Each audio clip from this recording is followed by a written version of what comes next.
పట్టణంలోని గవర్నమెంట్ ప్రభుత్వ పాఠశాలలో ప్రైమరీ స్కూల్లో ఈరోజు పుస్తకాల వితరణ కార్యక్రమం జరిగింది. ఈ యొక్క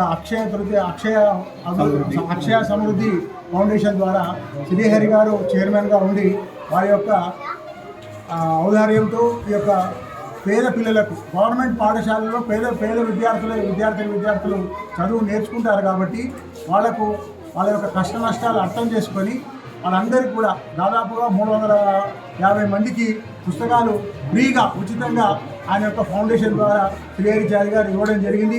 భగవంతుడు ఆయనకు ఆయురారోగ్యాలు అష్టైశ్వర్యాలు ప్రసాదించాలని నేను మనసా వాచ కర్మణ ప్రశంసించిగా కోరుకుంటున్నాను. ఈ యొక్క పాఠశాలలో చదువుతున్న విద్యార్థులందరూ కూడా ఈ యొక్క పుస్తకాలు తీసుకొని వేస్ట్ చేయకుండా మీ యొక్క హోంవర్కులు చేస్తున్నప్పుడు సార్ గుర్తుకు రావాలి, శ్రీహరి గారు గుర్తుకు రావాలి. మీరు కూడా మంచిగా చదువుకొని మీ తల్లిదండ్రులకు, ఈ సమాజానికి, మీ యొక్క పాఠశాలలో ఉన్నటువంటి ఉపాధ్యాయులకు అందరికీ కూడా మంచి పేరు తేవాలని చెప్పి నేను కోరుకుంటూ ఉన్నాను. జై హింద్, జై భారత్. అక్షయ సమృద్ధి ఫౌండేషన్ చైర్మన్ శ్రీహరి గారి ఆధ్వర్యంలో కూడా ప్రభుత్వ పాఠశాలలో పిల్లలకు ఉచితంగా కావాల్సిన పెన్నులు, పుస్తకాలు ఇవ్వడం జరిగింది.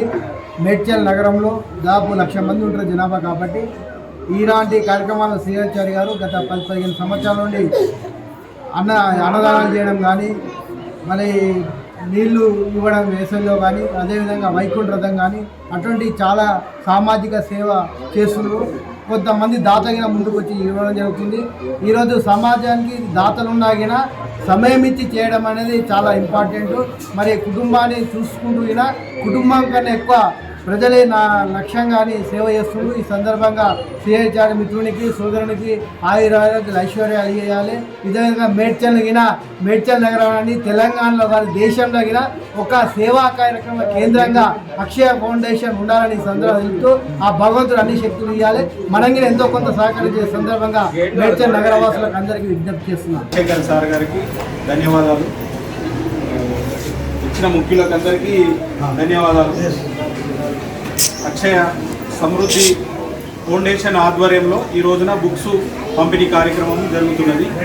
గవర్నమెంట్ ఇది స్కూల్ ఉంటుంది సార్, ఎంపీపీఎస్ స్కూల్లో. ఓకే, ఎక్కువ మాట్లాడతాను.